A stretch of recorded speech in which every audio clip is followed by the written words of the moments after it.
Uy, nagluto nga pala ng champurado na may tuyo. So, mag-partner pala talaga yan. At ang sarap talaga kapag ka may tuyo sa champurado. So, ako'y nagluto nito kahapon kasi nga sa sobrang ulan, malamig at mas masarap nga kumain ng mainit sa sikmura kagaya ng ganyan, champurado. So, yun yung aming almusal. Ako'y nagpakulo muna or nagpalambot ng malagkit na bigas. Mga isang gatang lang yan. Pero since malagkit siya at pagka dinamihan mo ng tubig, so aalas siya kaya marami yan.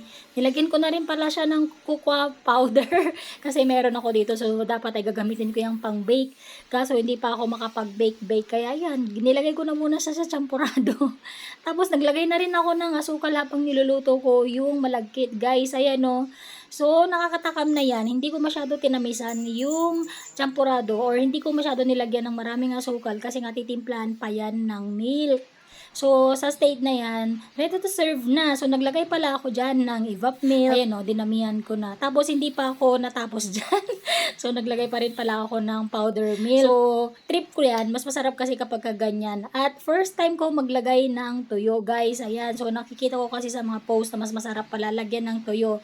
At promise, bagay nga sila. Mag-partner talaga yung dalawa na yan.